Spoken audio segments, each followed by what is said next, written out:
irmãos, graça e paz, bom dia. As crianças estão liberadas.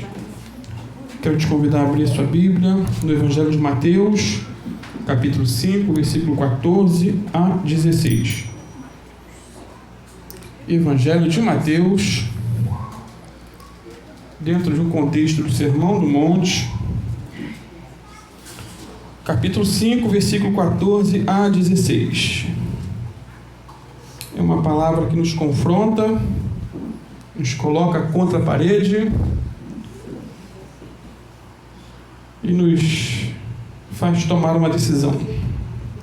Diz assim, Mateus 5:16, 5:14 a 16. Vós sois a luz do mundo. Não se pode esconder a cidade edificada sobre um monte. Nem se acende uma candeia para colocá-la debaixo do alqueire, mas no velador, e alumia todos que se encontram na casa. Assim, brilhe também a vossa luz diante dos homens, para que vejam as vossas boas obras e glorifiquem vosso Pai que está nos céus. Pai, em nome de Jesus, te louvamos por essa leitura, Pai, por essa palavra. Fala conosco, Pai, individualmente, para a glória do teu nome, em nome de Jesus. Amém. Os irmãos podem sentar-se. Vou estar lendo esse texto na Bíblia Viva, que é bem interessante. Diz assim: vocês são a luz do mundo, uma cidade sobre um monte, brilhando durante a noite para ser vista por todos. Não escondam a luz de vocês, deixem que ela brilhe para todos, e que as boas obras de vocês brilhem para serem vistas por todos, de tal maneira que louvem o Pai Celeste. Que responsabilidade nós temos diante do mundo. Amados, a luz natural do nosso sistema solar, como todos sabem, espero que saibam, é o Sol. Amém? Ele é uma fonte de luz primária. Porém, à noite, temos também o brilho da Lua, o brilho das estrelas. Só que a Lua, assim como o nosso planeta Terra, não possuem luz própria. Agora, nesse exato momento, aqueles astronautas que estão lá, por exemplo, na estação espacial, estão lá em cima, eles enxergam a Lua brilhando e o nosso planeta Terra iluminado, cheio de brilho, fulgor. Por que acontece isso? Por causa do reflexo do Sol. Ou seja, tanto o nosso planeta como a Lua não possuem luz própria. A Lua, ou a luz da Lua, é uma fonte secundária. A luz do Sol é uma fonte primária. Aonde eu quero chegar? Eis a questão. Em Jesus. Ele é o sol da justiça. Amém. Jesus simboliza o sol. Malaquias 4:2 diz o seguinte: mas para vós outros que temeis o nome do Senhor, o nome de Cristo, nascerá o sol da justiça, trazendo salvação nas suas asas. Quem é esse que traz salvação para os perdidos? Segundo Malaquias 4:2, é claro que é Jesus, o nosso Salvador. Ele traz salvação de quê? Eis a pergunta. Salvação do pecado, salvação da morte eterna, salvação do inferno. Não só o inferno futuro, como o inferno existencial em que muitos vivem no dia a dia. Não precisam nem experimentar o inferno futuro, mas já vivem ele no presente. Zacarias, pai de João Batista, profeticamente disse o seguinte, lá em Lucas 1:76 a 79. E tu, ó menino, serás chamado profeta do Altíssimo, aqui se referindo a João Batista, o pai falando do filho, pois irás adiante da face do Senhor Jesus, e prepararás os seus caminhos para dar ao seu povo conhecimento da salvação, na remissão dos seus pecados, por causa da entranhável misericórdia do nosso Deus, pela qual o sol nascente das alturas nos visitará. Jesus é o sol nascente, para alumiar os que jazem nas trevas e na sombra da morte, e dirigir os nossos pés pelo caminho da paz. Ou seja, João Batista aqui é profetizado como aquele que ia preparar o caminho do Altíssimo. Jesus é o Altíssimo. E o pai de João Batista, Zacarias, usa o texto de Malaquias 4:2 e aplica a Jesus. Jesus é a luz do mundo. Quem segue a ele não anda em trevas. Ele mesmo disse em João 8, versículo 12: eu sou a luz do mundo. Quem me segue não andará em trevas, mas terá o quê? A luz da vida. Ou seja, desenhando, quem segue a Jesus não anda mais nas trevas, na escuridão, no pecado ou na prática do pecado.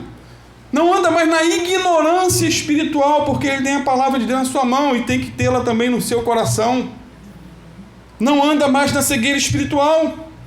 Enfim, quem segue a Jesus, como diz as Escrituras, terá a luz da vida. Amém. Sabe o que Jesus está dizendo aqui, queridos? Que quem segui-lo firmemente, sua vida vai brilhar. Vai iluminar. Só que a luz que ele vai refletir não é dele próprio. Não. Mas terá a luz que vem de Jesus. Lembram do que eu falei no início? Que a lua não tem luz própria? Nós simbolizamos a lua, que apesar de brilhar à noite, não tem luz própria. E assim como a lua depende da luz do sol para brilhar, nós dependemos de Jesus para viver. Amém. Não sei quanto a você, mas eu dependo. Jesus disse o seguinte lá em João 15, versículo 5: sem mim nada podeis fazer. Essa aí é uma afirmação, queridos. Sem mim nada podeis fazer. Então, amados, quem segue Jesus tem a luz de Jesus. Não anda em trevas. Quem se converte a Jesus de coração, de verdade, brilha nesse mundo de trevas. Quem já nasceu de novo, queira ou não, será notado, será visto, será reconhecido. Talvez não seja aplaudido, né? Porque nós não viemos para brilhar nesse sentido, de sermos o holofote. O holofote tem que ser sobre Jesus, não sobre nós. Agora, para que serve a luz? Eis a questão. Qual a sua utilidade? Primeiro, queridos, a luz serve para brilhar. É óbvio. Luz serve para brilhar. O crente verdadeiro não pode esconder sua luz. Jesus disse: não se pode esconder uma cidade edificada sobre um monte. É o que está aí no versículo 15. E não se acende uma lâmpada para colocar no alqueire, mas no velador. Querido, se naquela época, 2000 anos atrás, não dava para esconder uma cidade edificada sobre um monte, imagine hoje, com a luz elétrica. É impossível. Por exemplo, quem não consegue ali de São Gonçalo ver à noite a cidade de Teresópolis, ou Petrópolis, uma das duas. De vez em quando eu ficava olhando, quando eu morava na Trindade. Lá no monte, cheio de lâmpadas. Isso é visível. Mesmo a quilômetros de distância, nós conseguimos ver as luzes daquela cidade. Jesus disse também que não se acende uma candeia para colocá-la no alqueire, mas no velador. Entenda que candeia aqui é uma lâmpada. Não a lâmpada como a conhecemos, mas a lâmpada da época. Ou seja, não podemos colocar uma lâmpada debaixo do alqueire, ou seja, embaixo de uma cuba de farinha que ficava no chão da época. Para quê? Você vai botar uma lâmpada e uma cuba por cima. Você já viu alguma casa com lâmpada no rodapé? Cheio de luzinha? Claro que tem alguns que gostam de fazer uma coisa meio papagaiada, né? Mas o normal da lâmpada é ficar no centro de cada cômodo. Esse é o óbvio, para iluminar tudo. A gente gosta de mais lâmpadas. Bota luz por cima, né? Aquele gesso bonito, lindo. Quanto mais luz, melhor. Aparece mais as teias de aranha, se tiver sujeira. Então você vai fazendo a limpeza. Nós somos como uma cidade edificada sobre um monte, queridos. Nós somos, segundo Jesus, e o que ele diz está na ordem do absoluto, nós somos como uma lâmpada que brilha nesse mundo. Nós somos vistos por todos, queiramos nós ou não. Paulo diz que nós somos como uma carta lida por todos. 2 Coríntios 3:2. Vós sois a nossa carta, escrita em nosso coração, conhecida e lida por todos os homens. O ímpio não lê Bíblia. Teu marido que não é crente não lê Bíblia. Teu vizinho que está aí nas trevas não lê Bíblia, mas lê a sua vida. Lê a minha vida. Observa nossos passos, nossos caminhos, nossos olhares. Nós somos observados, queridos, diariamente. Um certo pastor disse que certa feita passou o dia todo com a sua família na praia. Ao seu lado também tinha uma outra família. Eles não se conheciam e não conversaram durante todo o período que estavam ali. À tarde, quando a outra família estava se preparando para ir embora, o pai de família disse: estou indo, hein, pastor? Fica na paz. Deus te abençoe. Bom culto à noite. O pastor estava sendo filmado. Ele não sabia, mas aquela outra família o conhecia. Olha que responsabilidade. Nós também somos filmados diariamente. Já viu aquela plaquinha quando você entra em algum estabelecimento? Sorria, você está sendo filmado. Somos filmados, querido. Eu trabalhei numa empresa que eu já logo no curso de um mês descobriram que eu era pastor. Logo no curso. Não sei de onde veio. E no decorrer dos 4, 5, 6 anos que eu trabalhei lá, todos na empresa sabiam que eu era pastor. Então eu tinha que vigiar dobrado os meus caminhos, as minhas palavras, minhas atitudes, meu olhar, meu conversar. Somos filmados. Essa é a nossa realidade diária. Então, no reino de Deus não existe agente secreto de Jesus. Já viu o agente secreto? Não existe, queridos. Pelo menos não deveria existir. Mas infelizmente existem. Já viu a história do soldado que ficou 1 ano, servindo? Ficou 1 ano. Depois de 1 ano ele saiu e pediu: pastor, quero dar o meu testemunho. Aí foi dado, e o pastor às vezes imprudente não sabe qual é o testemunho, e dá o microfone para a pessoa. Me faz lembrar de uma vez que eu, dirigindo culto em São Gonçalo, fiz essa questão de testemunho, perguntei quem queria dar o testemunho, e a irmãzinha foi lá na frente, deu o testemunho dela. Eu quero louvar a Deus porque a minha luz foi cortada e o vizinho foi lá e fez um gato para mim. Esse foi o testemunho, um milagre, né? Eu falei: cara, depois, como que você faz? Como desconsertar ou consertar um erro desses? E esse rapazinho ficou 1 ano no exército e depois o pastor deu o microfone para ele e falou: gente, eu quero dar um testemunho. Olha, eu fiquei 1 ano no exército. Ali só tinha bandido, cheirador de cocaína, viciado em pornografia, em jogos, tudo quanto é tipo de porcaria. Eu fiquei 1 ano e ninguém descobriu que eu era crente. Agente secreto, queridos. Agente secreto. Esse é o verdadeiro testemunho, não o testemunho. E eu te pergunto, na escola, no trabalho, quanto tempo leva para os outros descobrirem que você é crente? Ou ninguém descobriu? Outra pergunta: se você fosse pego ou preso por ser cristão, haveria provas suficientes para te condenar? para Daniel havia provas, né? Foi proibido orar e ele não estava nem aí para o decreto do rei. Abria janelas em direção a Jerusalém, se dobrava, se prostrava e orava. Você é luz ou trevas? Clareia ou escurece? Você é um agente secreto de Cristo, aonde está, ou um soldado que não se envergonha de Jesus por onde vai? Amados, não podemos e nem devemos nos esconder. Já ouviu a história de um pastor que, às vezes, pastor cansa, né? Cansado de servir a Deus, decidiu chutar o pau da barraca. Decidiu se desviar. São decisões. Ah, pastor não desvia? O que mais tem é pastor desviado. E nesse desvio ele decidiu: eu vou para uma boate, eu vou pecar, eu vou beber todas, pegar todas, eu vou enfiar o pé na jaca, literalmente.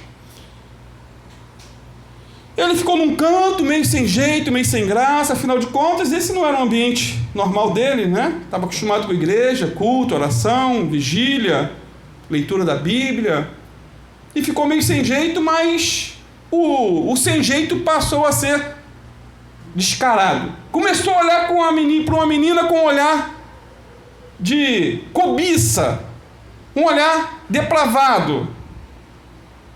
E a jovem, meio sem jeito, porque o pastor olhava muito para ela, essa jovem meio sem jeito se aproximou dele com lágrimas e disse: pastor, obrigado por não desistir de mim.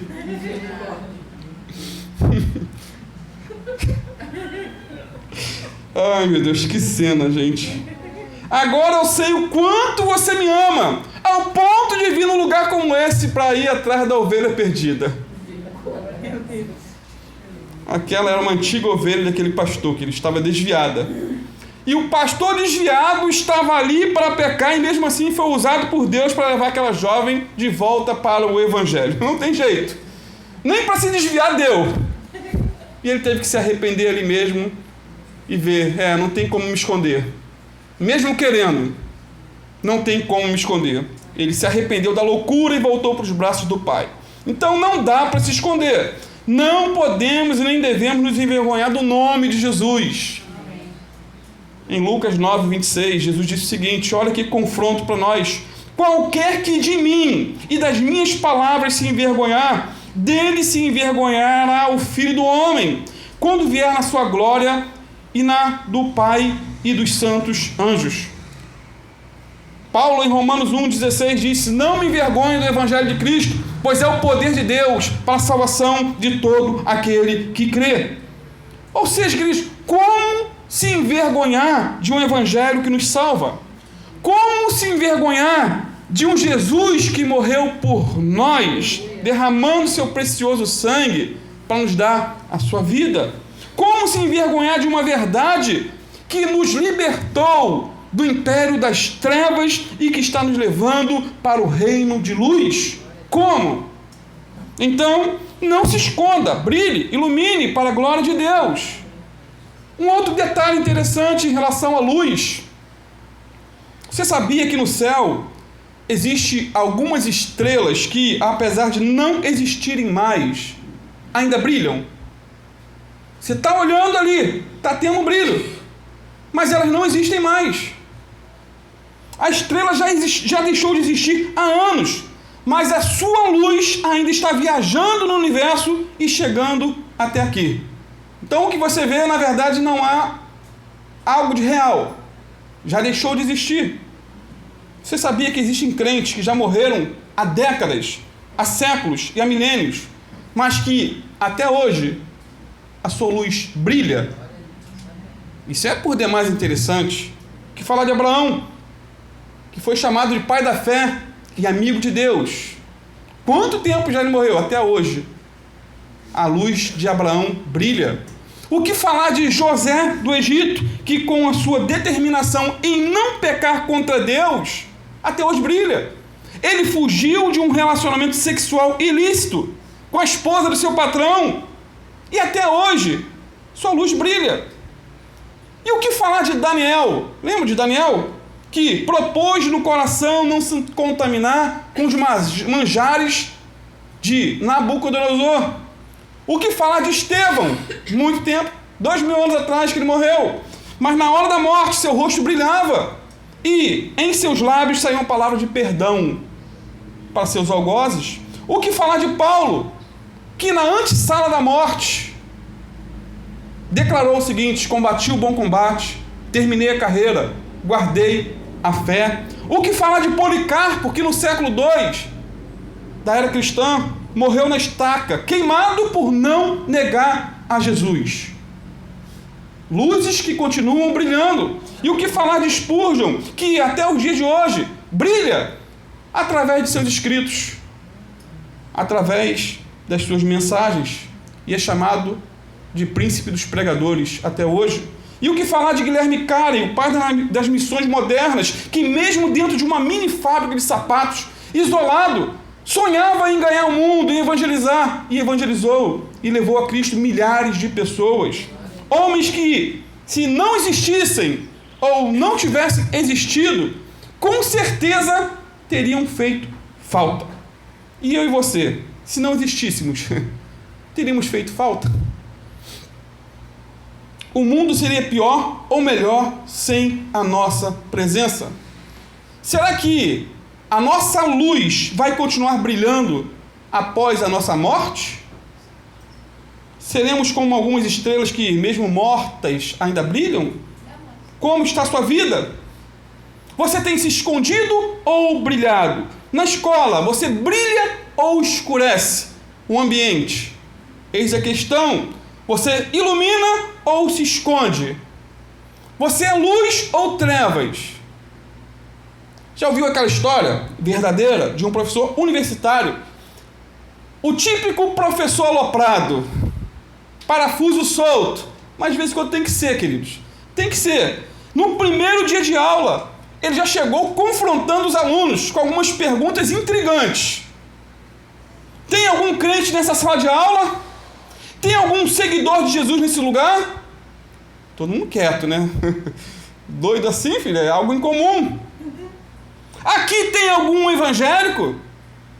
Se tem, fala logo. Ficou esperando, ninguém se manifestou. Um silêncio macabro tomou conta da sala de aula. Depois ele pressionou mais um pouco, espremeu e disse: vou perguntar mais uma vez.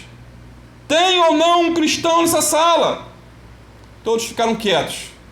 Se você estivesse lá, você responderia que era crente ou não? Eu sou. Bem, disse o professor, já que não tem ninguém, já vou dizendo que eu sou cristão. Eu sou de Jesus. Em todas as aulas, vou começar e terminar orando. Aqui vai ter limite e quem não andar na linha vai tomar um zero. Isso deve ter sido uns 20 anos atrás, porque hoje em dia, se fizer isso, ele vai até ser processado, perde até o exonerado. Um jovem cristão que estava naquela sala de aula ficou tão envergonhado, mas tão envergonhado, que no domingo chamou o pastor no gabinete, pediu para conversar, né, e disse: pastor, você acha que eu neguei Jesus naquela sala de aula? Ao me calar, o pastor disse o seguinte: eu não só acho, como tenho certeza que você negou a Jesus.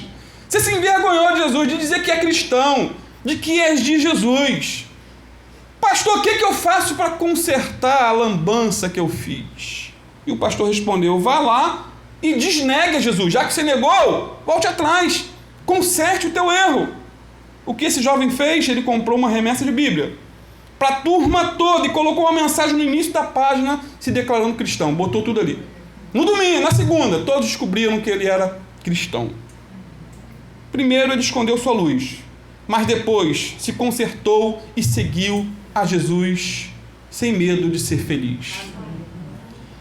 A segunda utilidade da luz, queridos, é brilhar no escuro. Não é isso? A luz brilha no escuro. É o óbvio.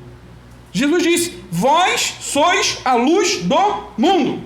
O mundo está em trevas e é lá que devemos brilhar. No versículo 16, Jesus disse também: brilhe a vossa luz diante dos homens. Queridos, o óbvio, na igreja todo mundo é luz. Aqui todo mundo é crente. Aqui todo mundo é santo. Aqui todo mundo fala o linguajar crentez, né? No entanto, a nossa luz deve brilhar lá fora, onde só há trevas. Nossa luz deve brilhar lá no trabalho, onde só tem prostituição, onde só tem bebedeira, fofoca, mentira, intriga, disse-me-disse. É lá que a nossa luz tem que brilhar. Você brilha na escuridão desse mundo ou se iguala ao mundo de escuridão? Nas redes sociais, você é luz ou trevas? A internet revela quem somos, queridos, de verdade. Sabia? O que você posta está declarando quem você é. Jesus disse que a boca fala do que o coração está cheio. E podemos, sem medo de errar, dizer que o dedo digita ou compartilha aquilo que o nosso coração está cheio. Quem tem a luz de Cristo, fala de Cristo, compartilha e enviam vídeos que glorifiquem a Cristo. Nós devemos brilhar, queridos, na escola. Devemos brilhar no trabalho. Devemos brilhar na vizinhança, nas redes sociais. Não somos das trevas, ou não deveríamos ser, mas somos da luz. E eu espero que você seja da luz. Convertido a Jesus, a luz do mundo. Quem me segue, disse Jesus, não andará em trevas. Se você não tem seguido a Jesus, passe a segui-lo hoje. Faça um voto com Ele. Peça perdão, se humilhe, Senhor. Em vez de não me envergonhar do Evangelho, eu tenho sido a vergonha do Evangelho. Tem misericórdia de mim, muda a minha vida. Terceiro lugar, essa luz brilha através de boas obras. Jesus disse: assim brilhe também a vossa luz diante dos homens, para que vejam as vossas boas obras e glorifiquem a vosso Pai que está nos céus. Nossa luz só é luz quando é demonstrada com boas obras. Agora, eis a pergunta: que boas obras são essas que Jesus fala aqui? Será que Jesus está falando de dar esmola ao mendigo? É uma boa obra. Será que está falando de ajudar um cego a atravessar uma rua? Também não deixa de ser boa obra. Será que Jesus está falando em dar uma cesta básica para alguém que está passando por necessidade? É uma boa obra, sim, mas não penso que Jesus esteja se referindo exatamente a isso. Essas coisas, ou essas obras, ou boas obras, são válidas, mas são apenas a nossa obrigação. Mais do que nossa obrigação. Até o ateu faz bem. Sabia?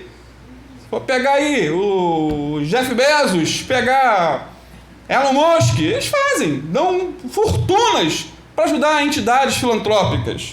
Até o ateu muitas vezes ajuda o próximo. Então, que obras são essas que Jesus se referiu? Lá em João 9, versículo 1 a 5, é interessante. Diz assim, vou ler, Evangelho de João 9, versículo 1 a 5. Quando Jesus ia passando, viu um homem cego de nascença. Os discípulos de Jesus perguntaram: Rabi, quem pecou, este ou seus pais, para que nascesse cego? Jesus respondeu: nem ele pecou, nem seus pais, mas isso aconteceu para que se manifestem nele as obras de Deus. Devemos fazer as obras daquele que me enviou, enquanto é dia. A noite vem, quando ninguém pode trabalhar. Enquanto estou no mundo, disse Jesus, sou a luz do mundo. Olha que interessante, Jesus aqui disse que era a luz do mundo. E como a luz do mundo, deveria fazer o quê? As obras do Pai. Qual foi a obra de Deus realizada na vida daquele cego de nascença? Eis a pergunta: qual foi a obra de Deus realizada na vida daquele cego de nascença? O que Jesus fez de bom para aquele homem? Será que Jesus deu a ele de presente um cão-guia? É cego, né? Seria uma boa ferramenta, um cão-guia para ir levando ele para os lugares. Será que Jesus indicou um bom médico para fazer um transplante de córneas? Não existia na época. Será que Jesus fez uma campanha para recolher agasalhos para aquele cego se aquecer no inverno? O versículo 6 diz qual foi a obra realizada por Jesus na vida daquele homem. Tendo dito isto, cuspiu na terra, fez lodo com a saliva, aplicou aos olhos do cego e disse: vai, lava-te no tanque de Siloé, que significa o enviado. O cego foi, lavou-se e voltou vendo. Então, as boas obras são os milagres efetuados por Jesus e em seu nome. A boa obra, queridos, é o enfermo ser curado, o cego restaurado, o paralítico levantado e o pecador perdoado. A melhor obra que podemos fazer por alguém é demonstrar para ela um Deus que se importa com a sua dor, um Deus que se importa com as suas angústias. O objetivo dessa obra é que os outros glorifiquem a Deus, e não que a pessoa que orou seja glorificada e seja colocada num pedestal. Quando oramos por alguém, queridos, em nome de Jesus, ninguém nos glorifica, ou não deveriam, mas glorificam ao Pai do céu. Deus quer nos usar. Amém? Deus quer nos usar para fazermos coisas sobrenaturais no nome dele. As pessoas só vão reconhecer que a Bíblia é a verdade quando começarem a ver os milagres da Bíblia no nosso dia a dia. As pessoas só vão reconhecer um Deus que cura, que salva, um Deus que liberta, quando nós brilharmos a nossa luz e efetuarmos as obras dele, em nome dele, para a glória dele. Quando os homens verem nossas boas obras, crerão em Deus. Marcos 16:17, Jesus disse: e estes sinais seguirão os que creem. Não aos pastores, é aos que creem. Não é aos apóstolos, aos que têm os melhores títulos, por assim dizer. Não, é aos que creem em meu nome. Quem crê em Cristo aqui? É para você essa promessa. Em meu nome, estes sinais seguirão os que creem. Em meu nome expulsarão demônios, falarão novas línguas, pegarão em serpentes, e quando beberem alguma coisa mortífera, não lhes fará mal algum. Imporão as mãos sobre os enfermos e os curarão. Tudo em nome de Jesus. Amém. Eis a pergunta, já estou concluindo. Por que os enfermos muitas vezes não são curados hoje? Por que os demônios não são mais expulsos? E até quem negue que existam mais demônios. Por que será que entra ano e sai ano e muitas vezes não se vê mais nenhum milagre? Sabe por quê, queridos? Porque não estamos mais impondo as mãos sobre os enfermos no nome de Jesus. Sabe por quê? Porque não estamos mais expulsando demônios na autoridade do nome de Jesus, que atormentam as pessoas. Não estamos agindo, porque não estamos mais jejuando e nos consagrando como deveríamos. É por isso que as coisas não acontecem. Sabe por que não oramos por alguém que está doente e muitas vezes está no trabalho e pede oração e não oramos porque temos medo? Não oramos por vergonha, por medo, falta de fé ou até uma vida de pecado. A cara está afundada no pecado, como vai impor a mão sobre alguém? É melhor nem impor mesmo, porque está arriscado passar o demônio para o outro. Misericórdia. Às vezes pensamos, e se orar e a pessoa não ficar curada? Tem isso? Isso é, meu irmão, meu papel não é curar, não sou curador, não sou curandeiro. Quem cura é Jesus. Meu papel, minha função é impor as mãos, é orar a oração da fé. Não somos nós que curamos ninguém. Quem cura é Jesus. A oração é feita no nome de Jesus.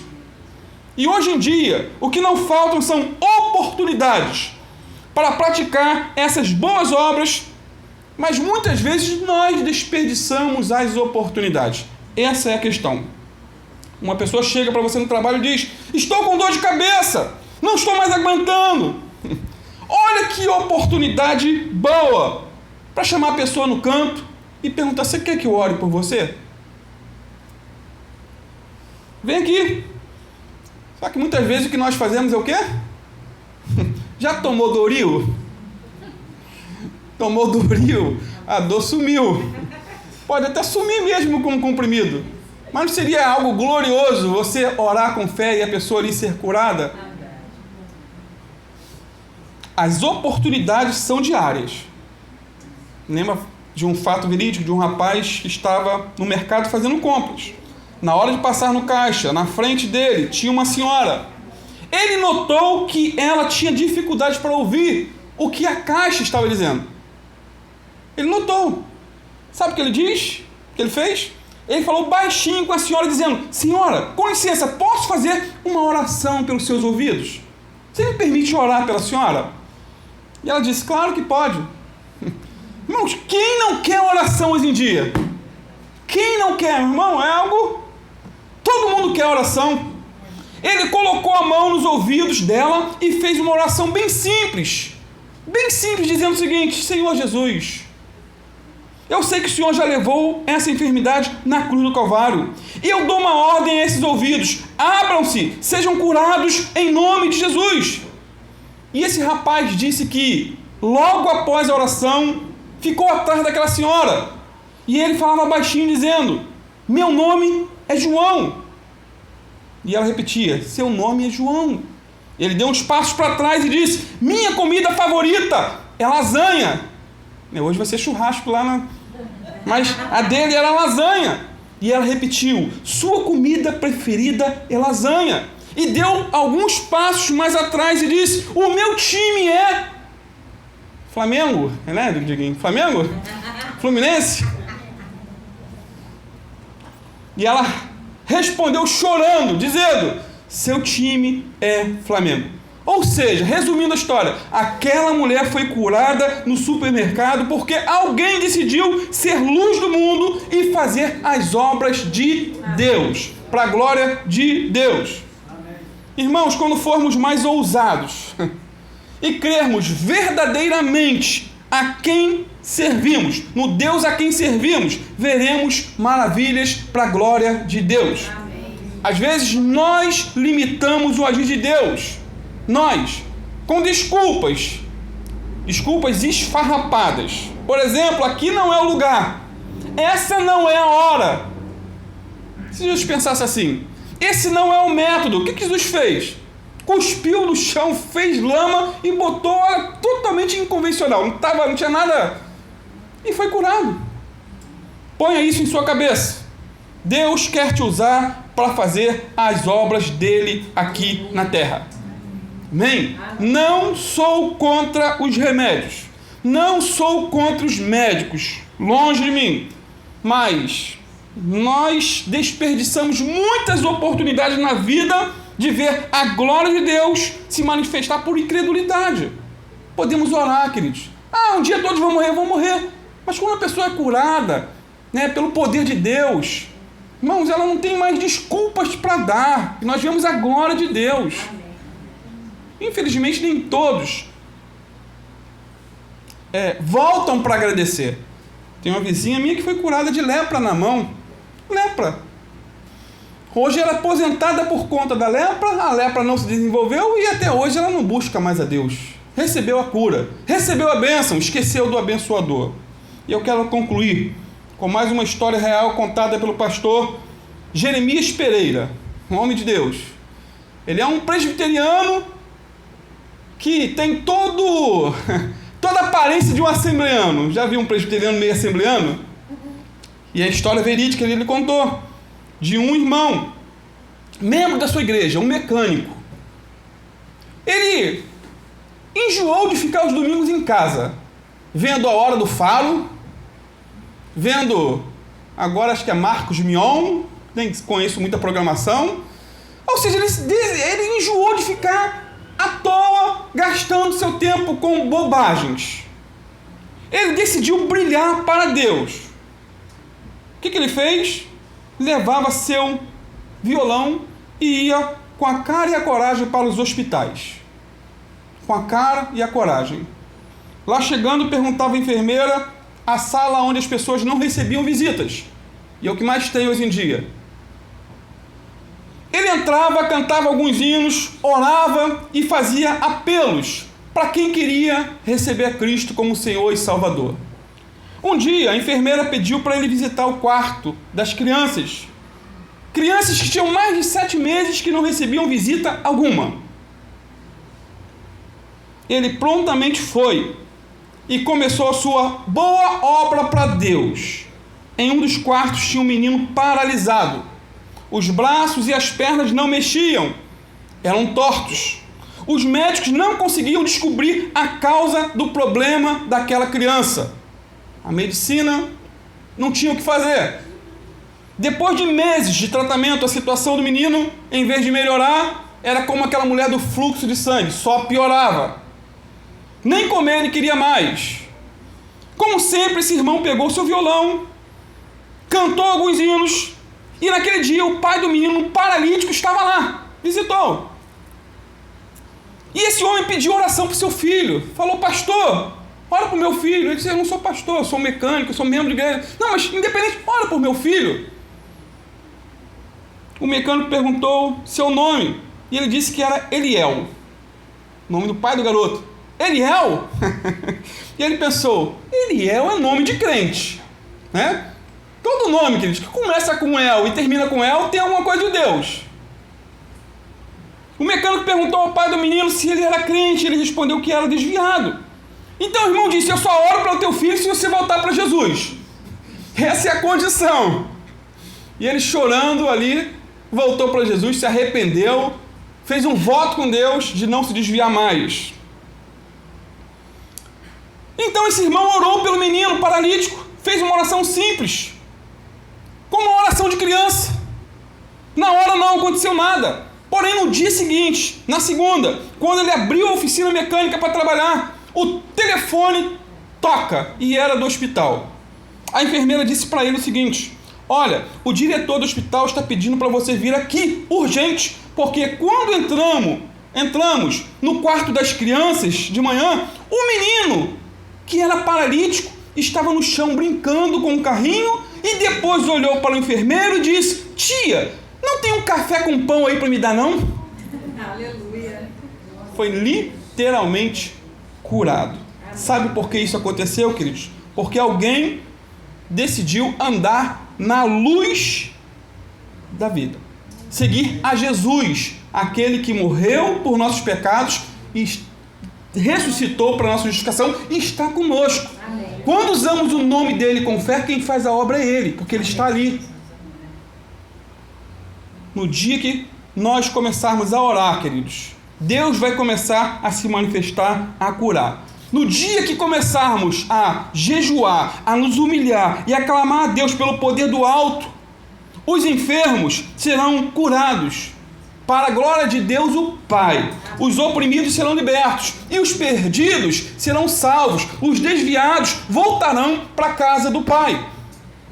Jesus disse lá em João 14:12: em verdade vos digo, que aquele que crê em mim também fará as obras que eu faço, e as fará maiores do que estas, porque eu vou para o Pai. Eu vou para o Pai, mas depois voltarei e estarei convosco. Eis que estou convosco todos os dias, até a consumação dos céus. Você crê que Jesus disse a verdade? Amém. Eu creio. Você crê que Jesus pode te usar para a glória dele? Pastor, eu não tenho título. Você não precisa de título para suas obras brilharem. Basta ter fé, crer, orar. O resultado não é com você, é com Deus. Não é comigo, é com aquele que prometeu. Então, decida brilhar lá fora, onde os pecadores estão, e para a glória de Deus. Amém? Vamos ficar de pé, vamos estar orando, crendo que Jesus é o mesmo, ontem, hoje e eternamente será. Pai amado, muito obrigado, Senhor, por esse texto tão lindo. E ao mesmo tempo por esse confronto, Pai, porque não foi um confronto para os outros, foi para mim mesmo. Foi para mim, Senhor, porque a palavra corta primeiro no pregador. Tem misericórdia, Senhor, de mim. Tem misericórdia se a tua luz não tem brilhado como deveria, Pai. tem misericórdia de nós. Perdoa-nos, Senhor. Se em vez de não nos envergonharmos do Evangelho, como disse Paulo, se temos sido a vergonha do Evangelho, lava nosso coração com o sangue do Cordeiro, Senhor, e dá-nos mais uma chance, mais uma oportunidade de recomeçar, com a ajuda do Teu Espírito Santo, Pai. Lava nosso coração, perdoa os nossos pecados, Pai. Como carecemos de Ti, Senhor, para viver.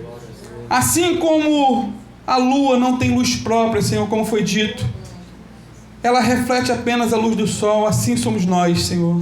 Quanto mais perto de Ti estamos, por meio da leitura da Tua palavra, por meio da oração, da consagração, mais luz teremos, mas não luz própria. A luz que é um reflexo de Ti, Senhor. Porque o Senhor mesmo disse: sem mim nada podeis fazer. Reconhecemos, Senhor, que sem Ti nada podemos fazer. Sem a Tua presença não podemos pregar. Sem a Tua presença não podemos evangelizar. Sem a Sua presença não podemos ser luz nesse mundo de trevas. Ajuda-nos, Senhor. Fica conosco no decorrer desse dia, no batismo, Pai, que teremos daqui a pouco. Fica conosco, Senhor. Guarda aquele local. Pai, em nome de Jesus, guarda aquele local. Dá ordem aos Seus anjos para que estejam em cada canto ali daquela localidade, Pai. Em nome de Jesus, precisamos da Tua presença ali, que o ambiente seja agradável, que tudo ali seja para a Tua glória, Pai. Cada conversa, cada brincadeira, se tiver algum futebol, alguma coisa, que tudo seja para a Tua glória, Pai. Em nome de Jesus, que nunca nos esqueçamos, Senhor, que estamos sendo filmados, Senhor. Ajuda-nos, eu te peço, em nome de Jesus. Amém. Glória a Deus.